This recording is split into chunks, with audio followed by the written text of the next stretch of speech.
The massive ships appeared above Earth without warning, blotting out the stars with their dark hulls that stretched for kilometers in every direction. The Galactic Governance Council had arrived for 10,000 years.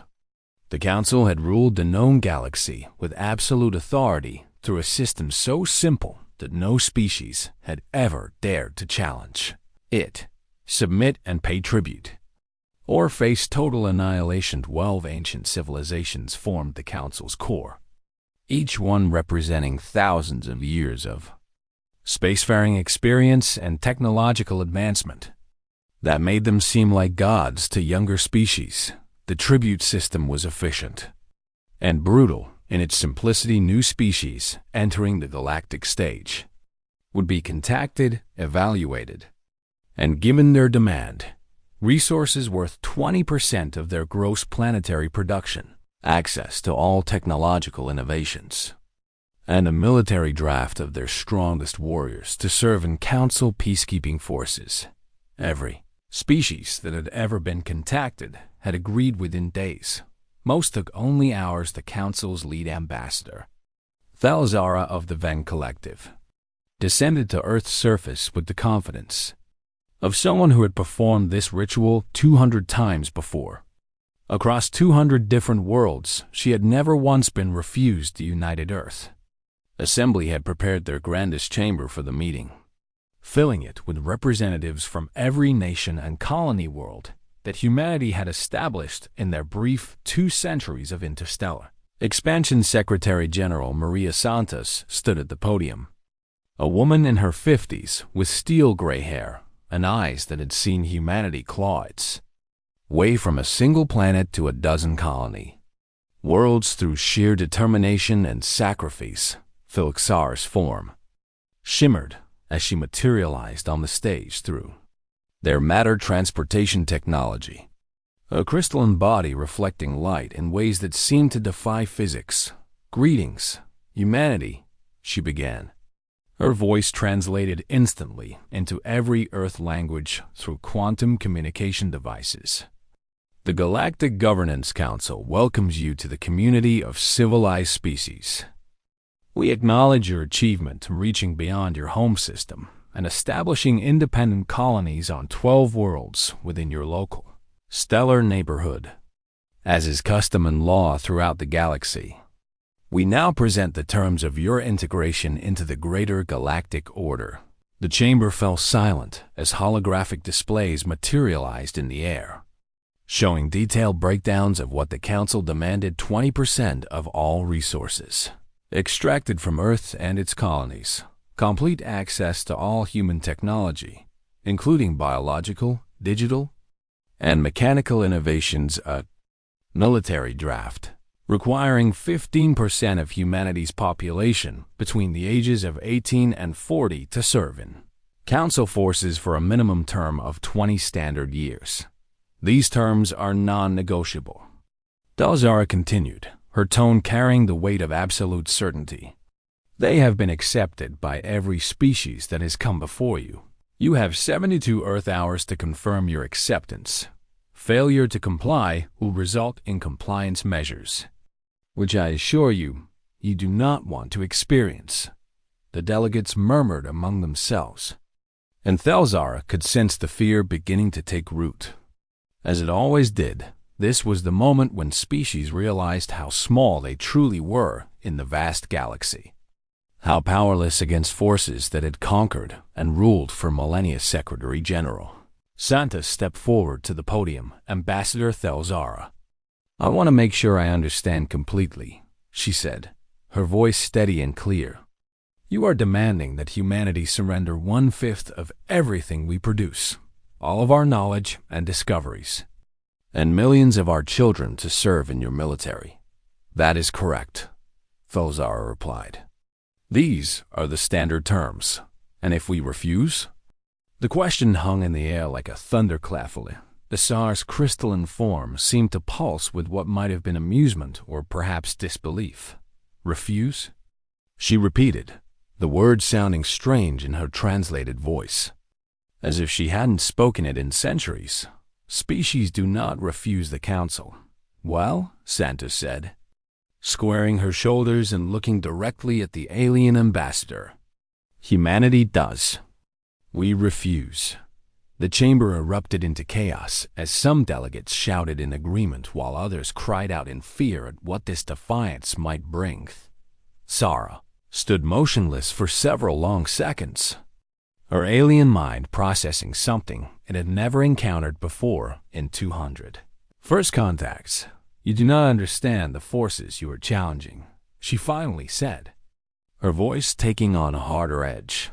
The Council commands fleets that could glass your worlds in hours. We have weapons that could ignite your sun or freeze your ocean solid. We have ended civilizations older and more advanced than yours for lesser offenses than defiance. Santos did not flinch. We understand perfectly. Ambassador, she replied, we understand that you're asking us to become slaves.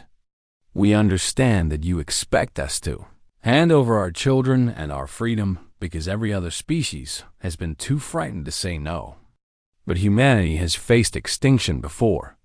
We've stared into the abyss of nuclear war, climate collapse, asteroid impacts, and pandemics that nearly wiped us out. We've always chosen to fight for our survival rather than surrender to what seemed inevitable. So yes, we refuse your tribute. We refuse your draft. We refuse to be subjugated. Thalzar's form flickered with what human observers would later describe as genuine shock. Then you have chosen war, she said quietly. A war you cannot possibly win. Maybe, Santos acknowledged. But we'll fight it anyway. You have 72 hours to reconsider, Thalzar said. Beginning to dematerialize, I suggest you spend them wisely, because the Council does not offer second chances. As the ambassador vanished, the chamber exploded into frantic discussions. Some delegates demanded Santos's immediate removal. Screaming that she had doomed humanity, others stood and applauded.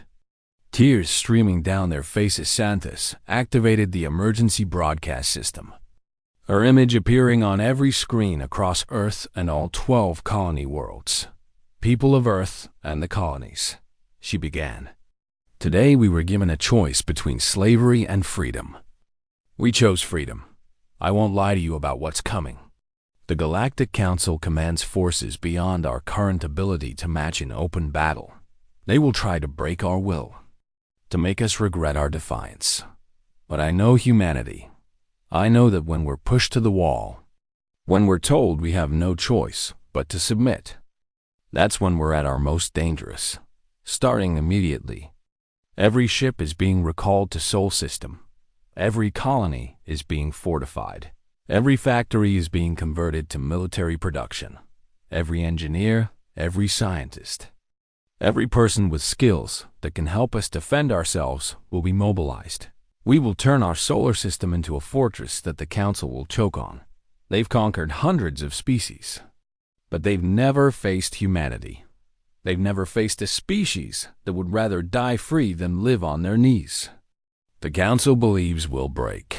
Let's show them what happens when you back humans into a corner across Earth and the colonies. People watched their secretary generals. Words with a mixture of terror and pride. They knew what was coming. They knew the odds, but they also knew they couldn't live with themselves if they didn't. At least trying orbit above Earth. The Council's observation ships recorded everything and transmitted it back to the Council chambers. The 12 ancient species gathered to review the transmission, watching in bewilderment as humanity chose what seemed like certain destruction over peaceful submission. They're primitives, one council member said dismissively. Send a demonstration fleet. Show them the cost of defiance. Once they see our power, they'll beg to accept the original terms. The motion was approved unanimously. None of them had ever encountered a species that said no. None of them understood what that meant. The demonstration fleet was dispatched, 50 warships, each one capable of reducing a planet to rubble. It should have been overwhelming. It should have been quick. The Council had no idea what they had just unleashed. The demonstration fleet arrived at the edge of Sol System exactly 72 hours after humanity's refusal. 50 warships arranged in the Council's traditional intimidation formation that had broken the will of countless species before even a shot was fired. Fleet Commander Zekthar reviewed the battle plan with the same board efficiency he'd applied to 19 previous compliance actions against defiant species. The plan was always the same. Destroy a few military installations, obliterate an uninhabited moon or asteroid to demonstrate power, then wait for the inevitable. Surrender. Humans would follow the pattern like everyone else. They always did what Zekthar saw as his fleet pushed deeper into Sol System made him pause for the first time in his 3-century military career.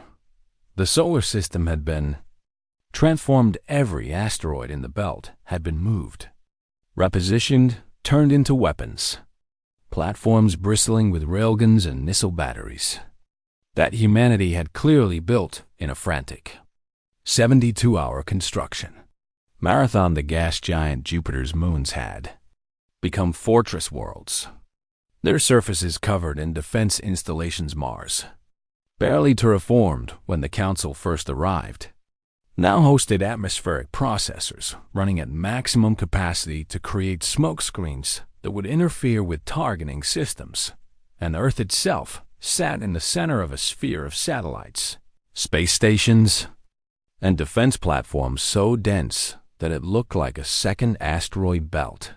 They've been busy, Zekthar's tactical officer observed with what might have been respect. It won't matter, Zekthar replied, though he felt less certain than he sounded. Primitive weapons against Council technology. Begin the attack protocol. The fleet advanced. And that's when everything went wrong. The asteroids opened fire first. Not with sophisticated energy weapons, but with simple kinetic projectiles. Chunks of metal accelerated to tremendous speeds by electromagnetic launchers. The Council's shields handled the first volley easily. The second volley was different. Humanity had learned something in 72 hours of desperate preparation. Council shields were designed for energy weapons and sophisticated missiles, not for dumb rocks moving at relativistic speeds. The third and fourth volleys began penetrating shields through sheer overwhelming numbers. A Council cruiser took a direct hit from a tungsten rod the size of a transit, was moving at a significant fraction of light speed. The impact tore through the ship's hull like it was made of paper, venting atmosphere and crew into the void. Evasive maneuvers, Zekthar commanded, his confidence evaporating. How are they tracking us through our cloaking fields? They're not, Commander, the tactical officer reported, his voice tight with stress. They're firing blind in a spread pattern. They've calculated probable vectors, and they're saturating those zones with projectiles. It was wasteful, inefficient, and completely insane by Council standards. It was also working. The Human Defense Coordinator, Admiral Chen Wei, watched the battle unfold from the command center deep beneath the Rocky Mountains. They're breaking formation, his tactical officer reported, trying to spread out to minimize the saturation fire. Good, Chen said calmly. Execute Phase 2. What the Council fleet didn't know was that hundreds of human ships were hiding in the electromagnetic chaos of Jupiter's magnetosphere, masked by the planet's natural radiation. These weren't warships by Council standards. They were colony transports, mining vessels, cargo haulers, and even luxury cruise ships from Earth's brief peaceful expansion era. Every single one had been retrofitted with weapons in the past 72 hours. They emerged from Jupiter's shadow like a swarm of angry insects, moving fast and erratic in patterns no military AI could predict because they were being flown by human pilots who had thrown out the tactical manual. The Council's advanced targeting systems struggled to track ships that moved like they were driven by lunatics because they work. Captain Maria Rodriguez piloted her former ice-mining ship directly at a Council destroyer. Her holds packed with nuclear warheads that she'd armed manually. "This is for demanding our children," she screamed as she rammed the destroyer at full thrust. The explosion took out the destroyer and damaged two nearby frigates. She was the first of many human ships rammed Council vessels with a ferocity that shocked the galaxies. Professional military, these weren't soldiers following orders. These were civilians who had been given a choice between slavery and death, and had chosen to take as many of the enemy with them as possible. "They're insane," Zekthar's tactical officer shouted as another human ship exploded against their shields. "They're using manned vessels as missiles." "All ships, withdraw to Formation Delta," Zekthar ordered, trying to regroup his scattered fleet. That's when Earth's orbital platforms opened fire. Humanity had spent the 72 hours reverse engineering every piece of Council technology they could access from the ambassadorial ship's passive scans. They'd built nuclear-pumped X-ray lasers, gamma-ray burst generators, and weapons that violated a dozen Council treaties on humane warfare. They'd also built things the Council had never imagined: kinetic harpoons trailing cables to foul propulsion systems, clouds of reflective chaff to blind sensors, electromagnetic pulse mines that fried unshielded electronics. The Council fleet found itself fighting on terms it had never trained for against an enemy that refused to follow any logical tactical doctrine. A human destroyer, already crippled and venting atmosphere, turned directly into the path of a Council battlecruiser. The Council ship attempted to avoid collision, but the human vessel had launched tethered grappling hooks. The hooks caught, and the destroyer's dying crew set off every reactor. Simultaneously, both ships vanished in a ball of plasma. Casualty report, Zekthar demanded. 17 ships destroyed, 12 heavily damaged, 8 with moderate damage. The tactical officer's voice shook. "Commander, we've lost over a third of the fleet. Human casualties? Estimated 70% of their defensive forces destroyed. But they're not stopping." Indeed, the remaining human ships continued to attack with the same suicidal intensity. A Council weapons officer later described it as fighting an enemy that had already accepted death and just wanted to maximize their final impact. Zekthar made the hardest decision of his career. "Signal fleet-wide retreat," he ordered. "Fall back to the outer system." The withdrawal was chaotic. Human ships harried the Council fleet every kilometer of the way, launching final attacks even as they ran out of fuel and life support. The last human ship to fall was a colony transport that exhausted all weapons. Its captain, an elderly woman named Sarah Chun, broadcast one final message as she aimed her dying ship at a Council frigate: "We will not kneel." The impact destroyed both vessels when the demonstration fleet finally limped to the edge of Sol system and jumped to faster-than-light speeds. Zekthar reviewed the damage with numb disbelief. Of the 50 ships he'd brought to quickly crush human resistance, only 13 remained fully operational. Humanity had lost nearly everything they'd thrown at the Council. But they'd proven something terrifying: they could be beaten, but they couldn't be broken, and the cost of beating them was higher than anyone had imagined. Tar's report to the Council chambers was brief and devastating. They fought like cornered predators. They used tactics no civilized species would consider. They sacrificed themselves without hesitation. Recommendation: this will not be a quick compliance action. This will be a war back on Earth. Admiral Chun stood among the ruins of Orbital Defense Station 7, looking out at the debris field that had been hundreds of ships and thousands of brave people. "Did we win?" a young officer asked him. Chun shook his head slowly. "We survived," he replied. "We showed them we'll fight. Now comes the hard part. Now they'll come back with everything they have across the 12 human colony worlds. Populations watched the battle footage in silence. They'd seen the sacrifice, the losses. The desperate Karaga they'd also seen the Council fleet retreat for the first time. The tribute system had failed for the first time. A species had said no and made it stick. The galaxy watched 2 on 100 tribute worlds. Populations that had submitted to the Council saw something they'd never seen before. They saw resistance that worked.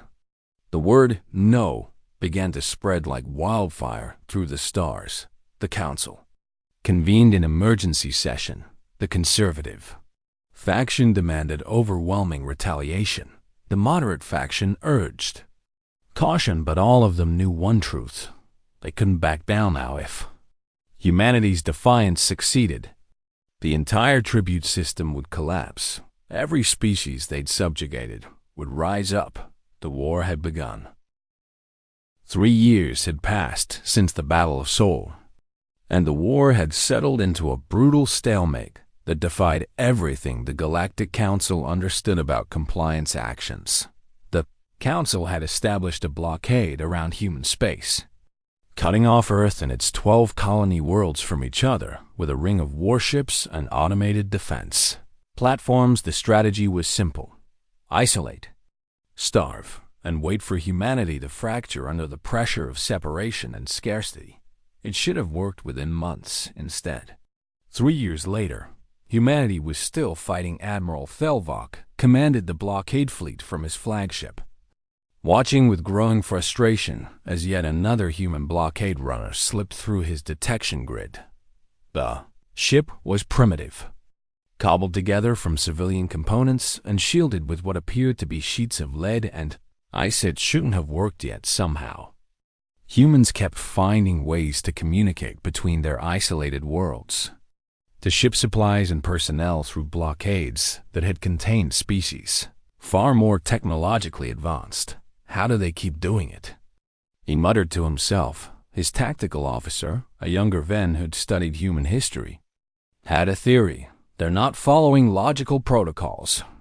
Admiral, she explained, they're using randomness as a strategy. Their pilots don't plot efficient courses or optimal vectors. They literally roll dice to choose routes. Our prediction algorithms can't anticipate pure chaos.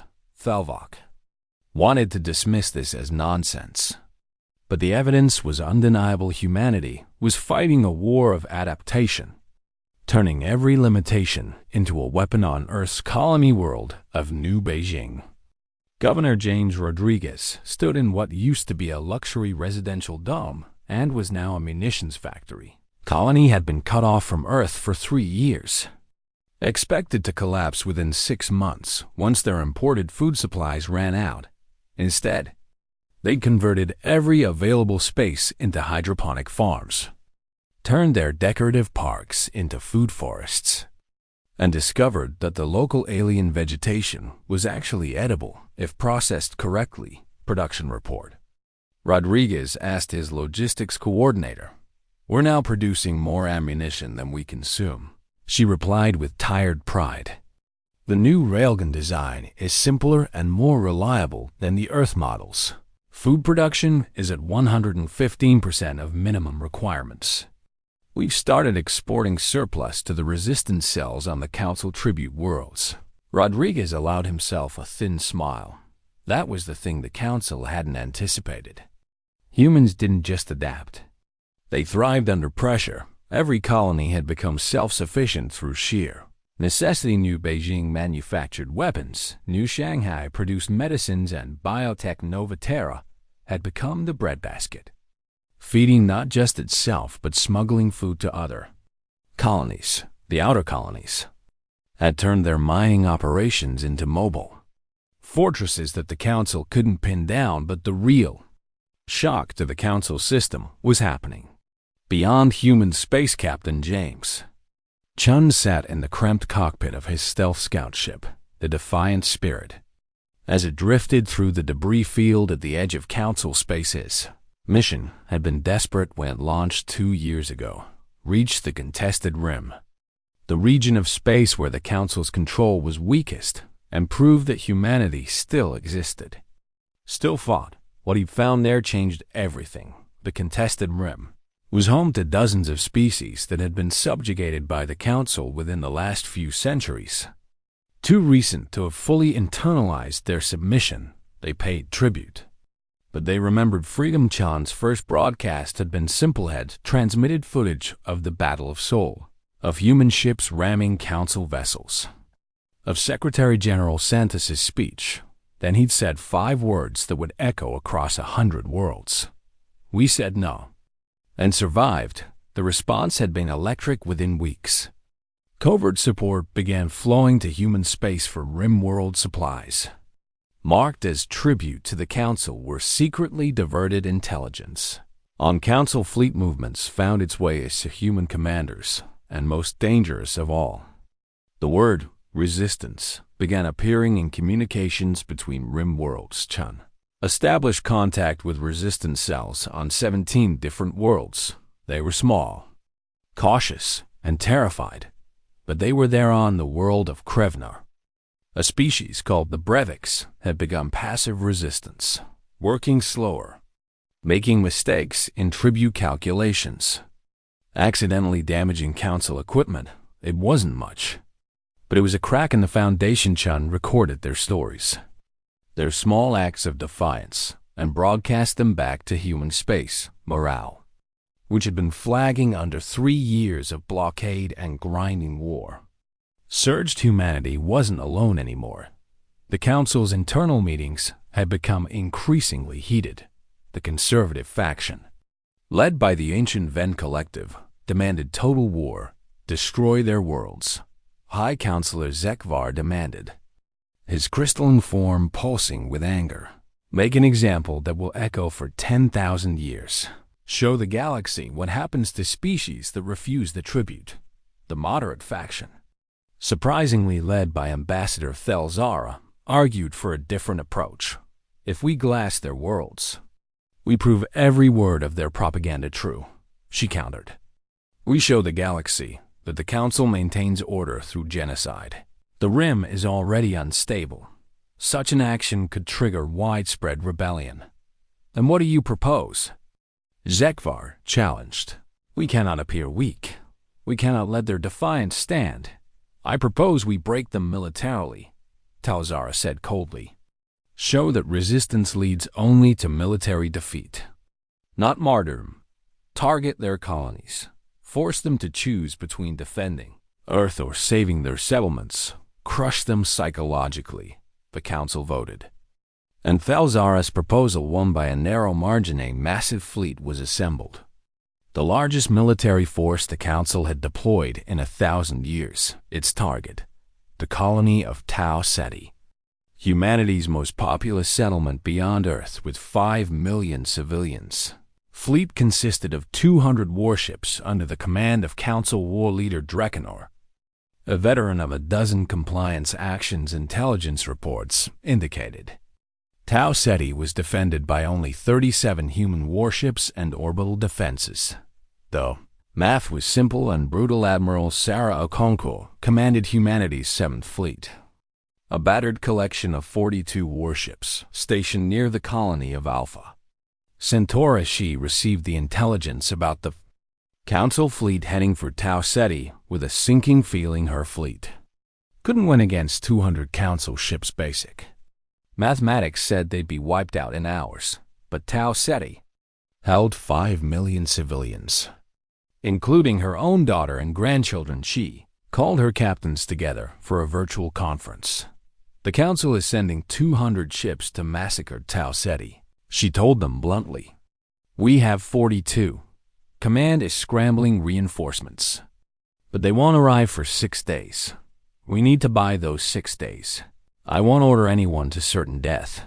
If you want to withdraw, I'll understand. Every captain volunteered to stay. They reached Tau Ceti 3 days before the Council fleet Aruvetakonkwo. Spent those 3 days turning the star system into a death trap. They mined the asteroid belt with every explosive they had. They positioned derelict ships throughout the system as decoys. They used the colony's industrial base to manufacture thousands of dummy satellites, and they planned their defense around one simple truth: they couldn't win. But they could make the Council pay in blood for every hour they bought when Dreckener's fleet arrived. Okonkwo opened communications. "This is Admiral Sarah Okonkwo of the United Earth Forces," she transmitted. "You will not touch this colony." Dreckener's response was contemptuous. "You have 42 ships against my 200. Surrender, and you'll be granted the dignity of prisoner status." Okonkwo's laugh was bitter. "You still don't understand us, do you? We don't surrender. Come and take it."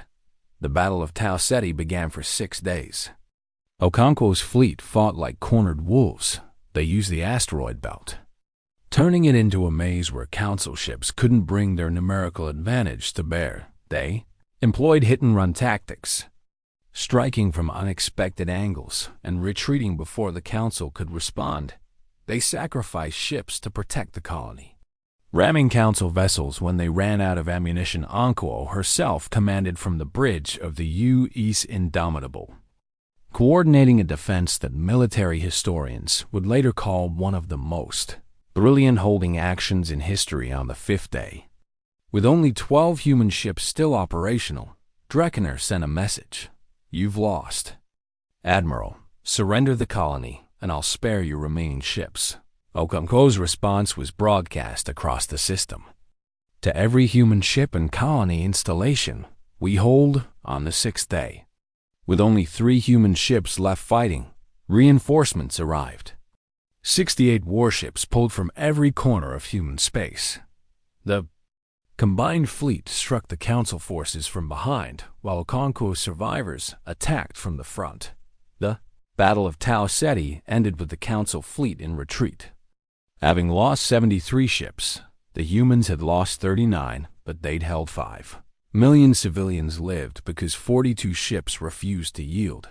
The galaxy watched in stunned silence. For the first time, humanity hadn't just survived a Council attack, they'd won a battle. The Battle of Tau Ceti sent shockwaves through the galaxy that the Council could not contain for 10,000 years. The tribute system had functioned on a single principle: resistance was futile. Humanity had shattered that principle, not through superior technology or greater numbers, but through something the galaxy had forgotten was possible: the absolute refusal to accept defeat on the Council tribute world of Krevnar.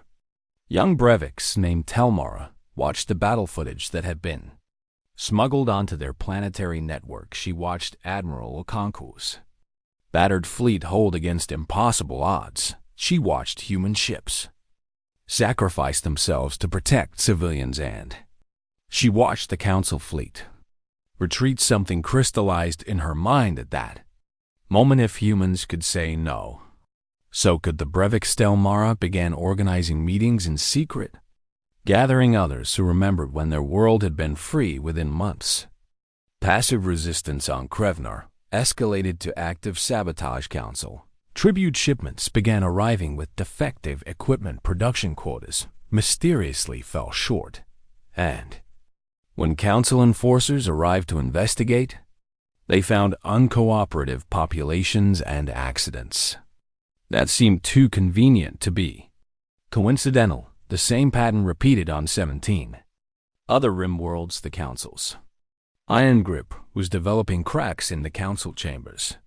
The debates had become increasingly hostile. The 12-member species were fracturing into factions with fundamentally different views on how to handle the human crisis. The Ven Collective and their conservative allies demanded total war. "We must destroy Earth and every human colony," High Counselor Zekvar declared, his crystalline form pulsing with barely controlled rage. "Anything less shows weakness. The tribute system is already failing. Krevnar has reduced tribute payments by 40%, but Brevik's workers are sabotaging our installations. 3 other rim worlds are showing signs of organized resistance. If we don't act decisively, we'll face galaxy-wide rebellion. The moderate faction which had grown to include 5 council species. Pushed-back Ambassador Thelzara stood to address the chamber. Her voice measured but firm. Escalating to genocide will not restore order, she argued. It will confirm every accusation the humans have made against us. We are supposed to be the guardians of galactic civilization, not butchers. There must be another way. What way? Zekvar challenged. We've blockaded them for 3 years. We've defeated them in dozens of battles. Yet they continue to resist, and worse. They inspire others to resist. The humans are like a cancer spreading through our carefully ordered galaxy. A new voice entered the debate. Councillor Vextil of the Maruvian Syndicate. One of the Council's youngest member species. Perhaps, Vextil said quietly. The cancer metaphor is wrong. Perhaps humanity is not a disease, but a symptom. A symptom of what? Zekvar demanded. Of a system that has outlived its purpose, Vextil replied. The tribute system was designed 10,000 years ago when the galaxy was chaotic and violent. It brought order. Yes, but at the cost of freedom. Most species accepted this cost because they believed they had no choice. Humanity has shown them they do have a choice. And now they're choosing. The chamber erupted into shouting. 3 council species walked out of the session in protest, effectively suspending their participation in council governance. 2 more species sent secret diplomatic communications to Earth, seeking to understand humanity's goals. The council was fragmenting. Captain James Chen continued his mission on the contested rim, but his role had evolved. He was no longer just broadcasting messages of resistance. He was coordinating an informal network of rebel cells across 23 worlds. The Defiant Spirit had become a mobile communications hub, linking resistance movements that had never known others existed on the planet Sharka. A species called the Verdani had begun refusing military conscription. We will not send our children to fight humanity, their planetary governor announced. We've watched the humans fight for their children. We will do the same.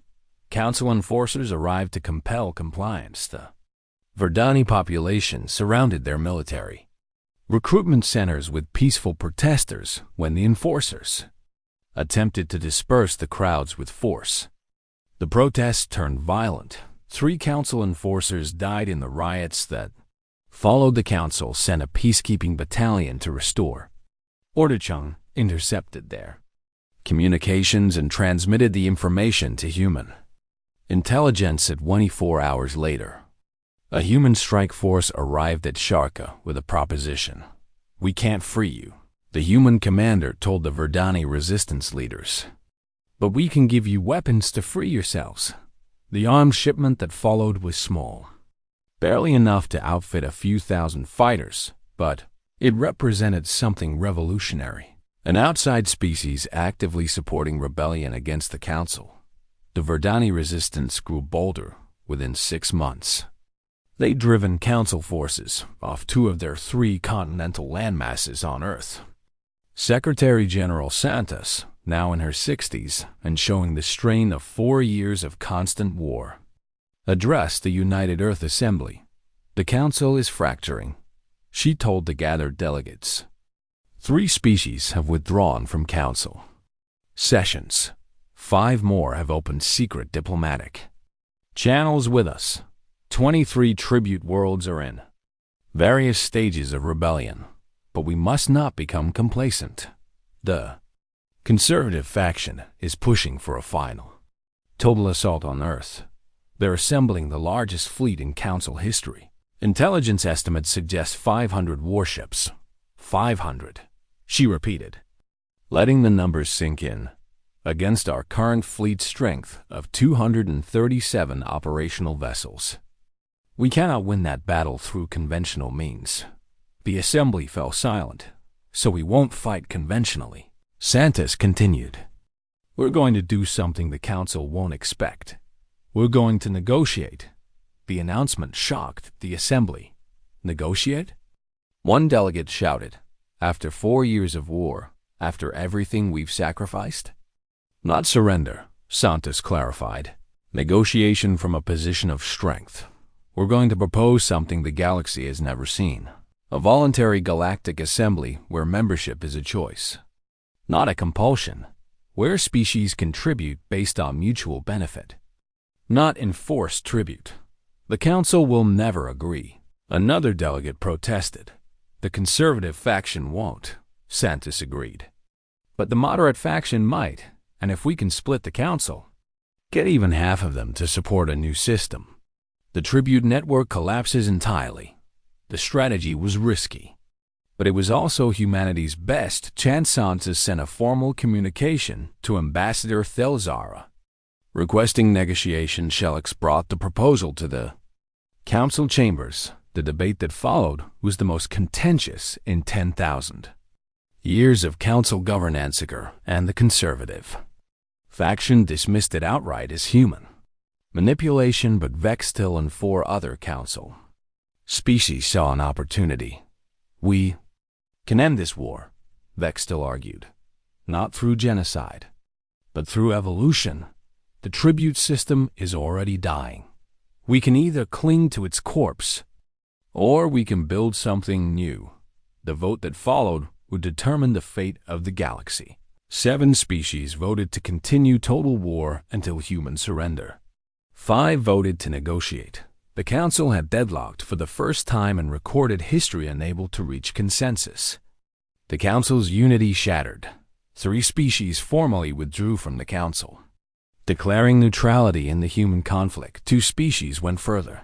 They recognized human sovereignty and opened formal diplomatic relations. The Galactic Governance Council, which had ruled unchallenged for 10 millennia, fractured into competing factions.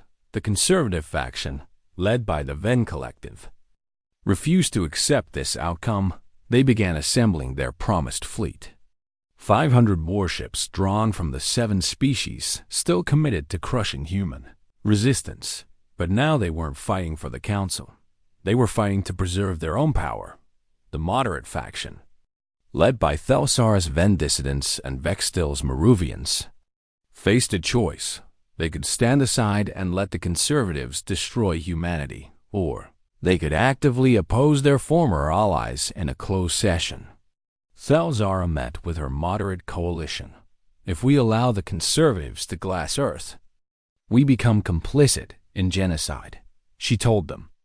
Everything we've claimed to stand for, order, civilization, protection of developing species, becomes a lie. And if we oppose them, we're choosing civil war, Councilor Murvok of the Silicate Empire pointed out. Council species fighting Council species. We're already in civil war, Thelzara replied. We just haven't admitted it yet. The question is, what side of history do we want to be on? The moderate faction made their decision. They sent a communication to Earth that would change everything. The conservative faction is assembling a fleet to destroy your homeworld.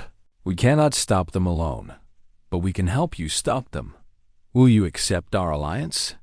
Secretary General Santos read the message 3 times before she fully believed. Council species were offering to fight alongside humanity against other Council species. The tribute system hadn't just cracked, it had shattered completely. She composed a response carefully.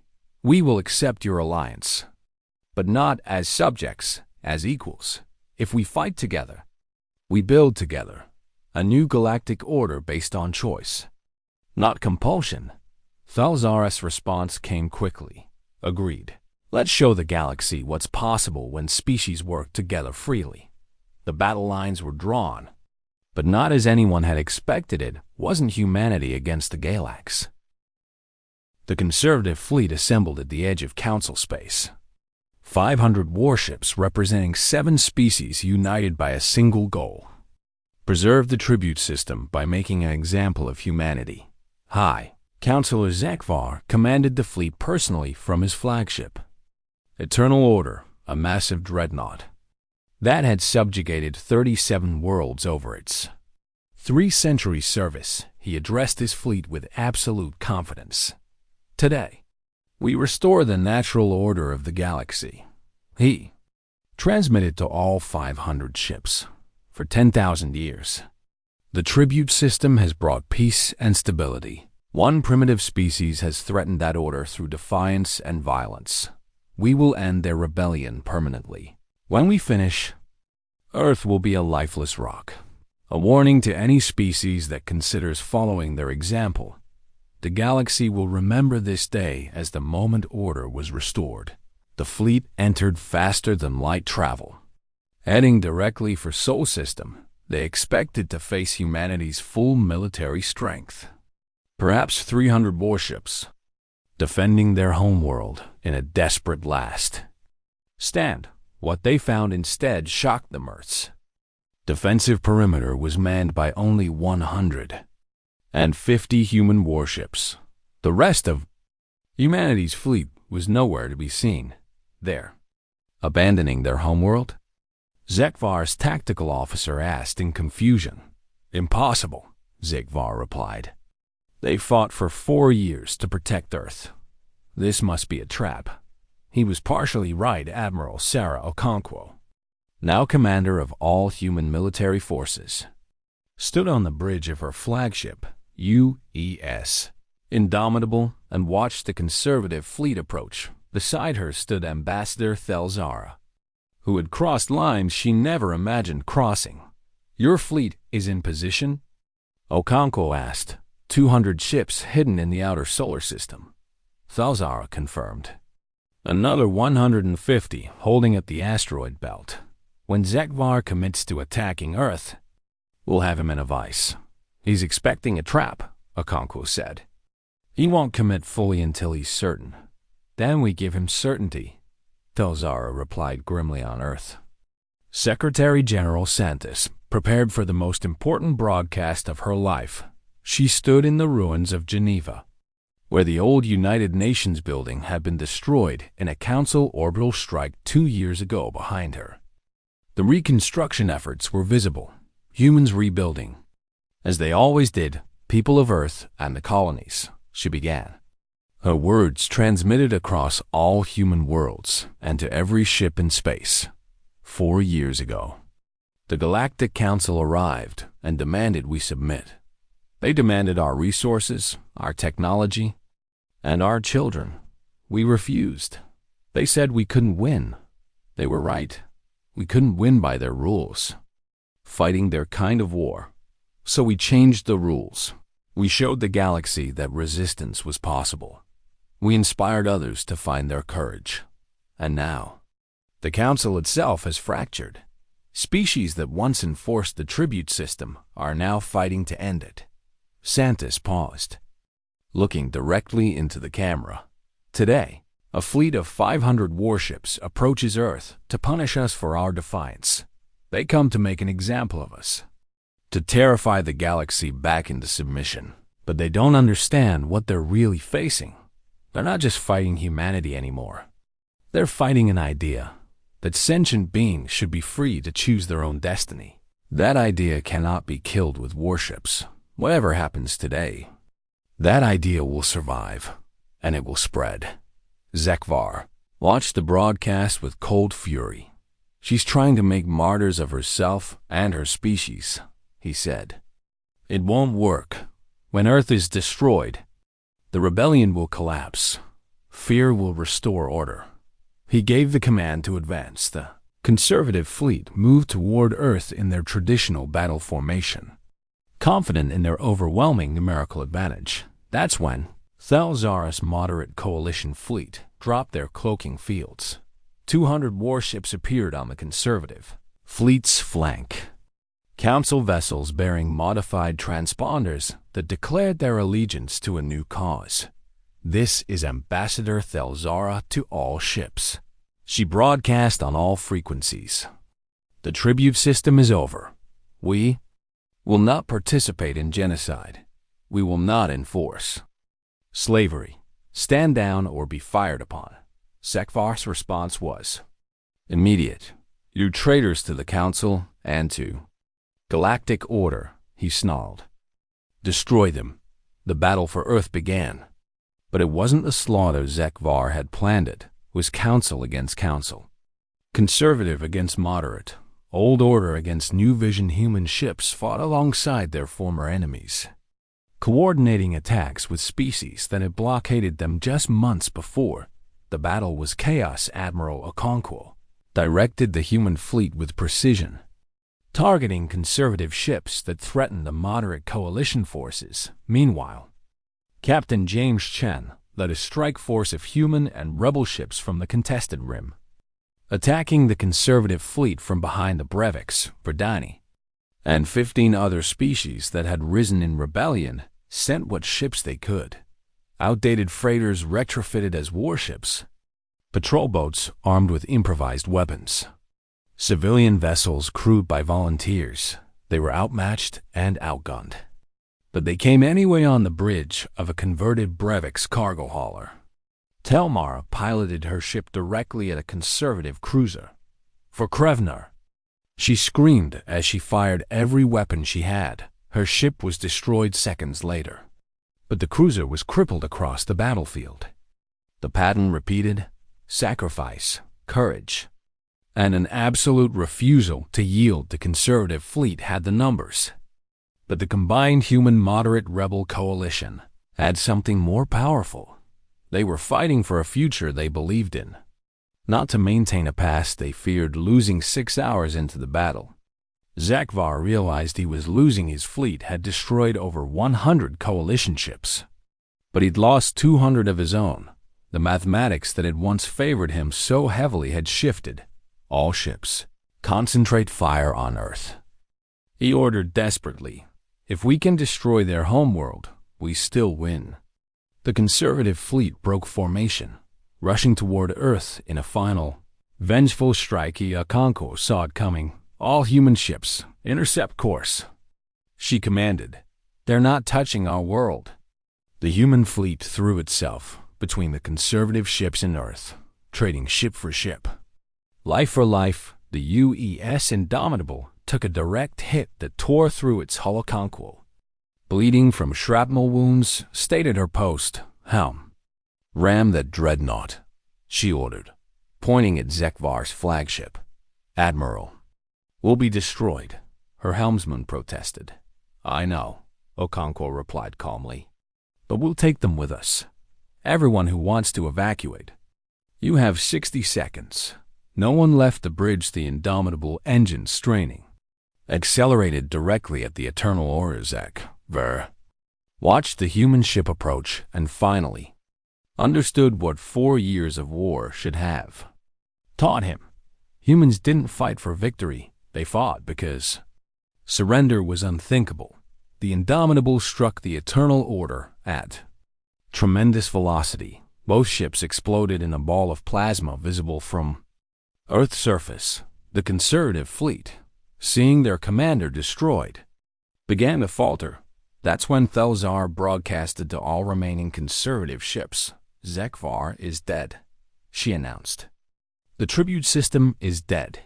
You can continue fighting for a system that no longer exists, or you can help us build something better. Choose, one by one. Conservative ships began standing down. Some fled to the outer galaxy, refusing to accept the new reality, but most stayed. Crew members making the decision that their leaders could not. It was time for change when the battle for Earth finally ended. The cost was staggering. Over 300 ships, destroyed hundreds of thousands. Dead Earth's orbital infrastructure devastated once again. But Earth still stood, and the tribute system had fallen in the weeks that followed. Delegates from 47 species gathered on neutral ground at the Tau Ceti station that had survived Admiral Okonkwo's famous defense. They came to forge something unprecedented. A voluntary galactic assembly where membership was a choice, where contribution was based on mutual benefit, and where the word tribute was banned from all official communication. Secretary General Santos, now elderly and marked by 4 years of brutal war, stood at the podium. Beside her stood Ambassador Thelzara, who had become an unlikely ally and friend. We gather here not as conquerors and conquered, Santos began. But as free species choosing to cooperate, the tribute system promised order through compulsion. It worked for 10,000 years. But it only worked because everyone believed they had no choice. Humanity's great crime, in the eyes of the old council, was that we proved choice was possible. We said no, and we survived. Santos looked across the assembled delegates. Species that had once enforced the tribute. Species that had suffered under it. And species that had never known any other system. Now we all have a choice. She continued. We can retreat into isolation, each species fending for itself in a hostile galaxy. Or we can build something better. A true alliance based on consent and mutual respect. We choose alliance. Will you join us? The vote was not unanimous. Some species abstained. Too traumatized by the Civil War to commit, others voted against, preferring isolation. But 31 species voted to join the new Galactic Assembly, including 5 of the original Council species. It was enough. The galaxy had changed on Earth. Memorials were erected to those who had died, defending humanity's right to say no. The largest memorial stood in Geneva, listing the names of every person who had given their life in the 4-year war.